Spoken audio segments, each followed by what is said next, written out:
What's the deal, YouTube? It's your boy Next Gen 720, and I am back with another video. I just got finished watching the Anthony Joshua versus Charles Martin fight. I was rooting for Charles Martin. Why? Because he has one of my old trainers I knew from Newark, New Jersey, Jamal Abdullah. Jamal's a southpaw. Jamal used to train for Root 2, another heavyweight we had in Newark, New Jersey. So I was rooting for Charles Martin. Besides the fact that I'm from the USA, they ain't got nothing to do with it, man. I'm a fan of boxing. They don't care where you're from. As they say, this is not where you're from, it's where you're at. So there were a lot of questions to be asked about Charles Martin and Anthony Joshua. They're both two heavyweight prospects. Even though Charles Martin he's lost, but was the IBF heavyweight champion. And how, like I said, he won the belt over Glasgow, who injured his knee, I think, in the second or third fight. Second or third round of their fight a few months ago. But, like I said, there were a lot of questions to, be answered about Charles Martin. Both of them had a lot of knockouts, have fought lesser opposition. Probably Dylan White probably was the best heavyweight that was on either one of their dossier, their records, Dylan White was better than anybody that Charles Martin has fight.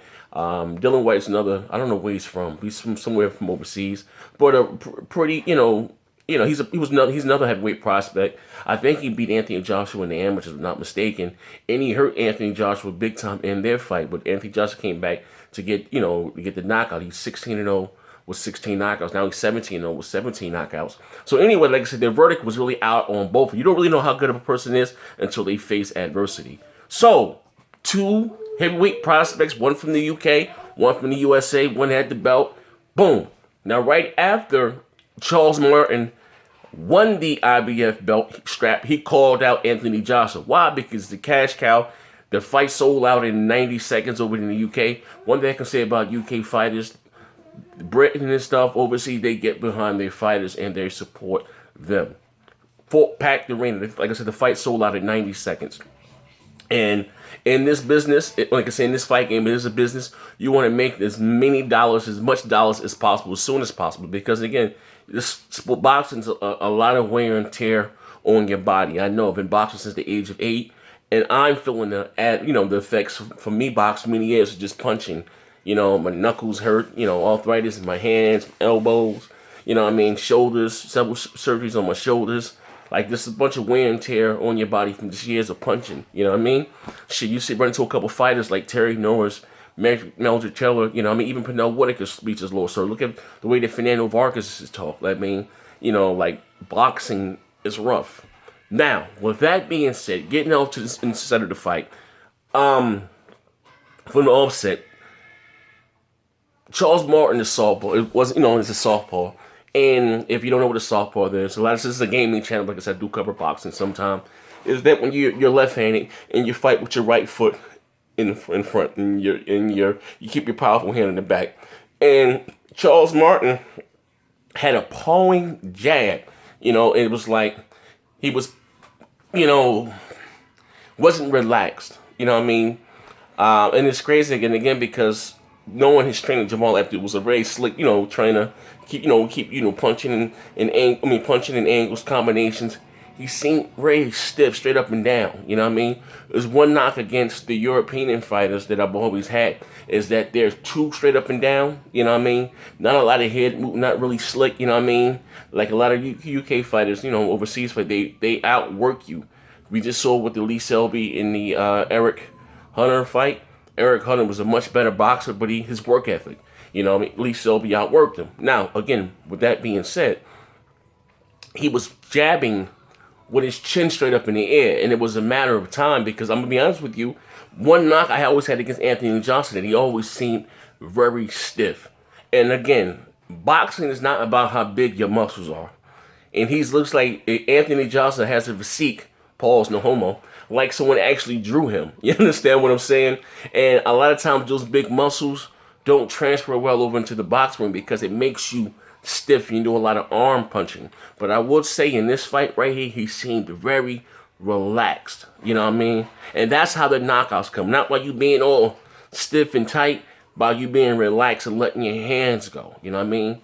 throwing your punch with different velocities, some hard, some soft, just not soft, but just throwing them out at different speeds, and like I said, he was catching Anthony Joshua in the first round. He was timing him. I'm sorry, he was catching Charles Martin in the first round. He was timing him with straight right hands. And if you don't think about boxing, if you don't, a lead right hand is the best weapon against the southpaw. Like me, when I used to box and fight, like I said, I was extremely fast. Like I said, I used to throw a lead uppercut. I just, I was very awkward, I should say, and like I said, my speed and stuff, and especially my power, but I can throw a lead right hand, on a southpaw, but but I've been doing this shit for, like I said, since the age of 8, and like I said, Anthony Joshua, even though he won a gold medal in the Olympics, it's not that hard when you're a heavyweight. Not saying I'm not taking anything away from him, but I've been around boxing again since I was knee high, but he started, like I said, boxing late, probably 18, 19 years old. And like I said, to be a heavyweight, all you need is the big punch, to get your ass over the hump. And like I said, and again, like I said, he was touching Charles Martin from the first round with the lead right hand, and Charles Martin was just out there just pawing his jab. Second round came in, Charles Martin again coming in with his chin straight up in the air with this jab, and Anthony Joshua to pull back a little bit, right hand, boom, first knockdown. And Charles Martin, in this interview, said he's never been hurt in sparring, never been hurt in a fight, amateur or pro.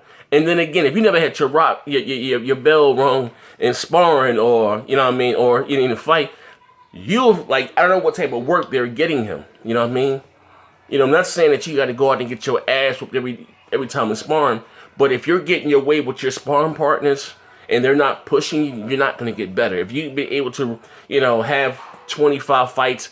And like I said, shout out to his management. They guided him to 25-0, with one draw, and he was able to, shout out to Al Heyman, was able to become the IBF heavyweight champion in the world. Now, listen, he's down in the history books. You can't take that away from him.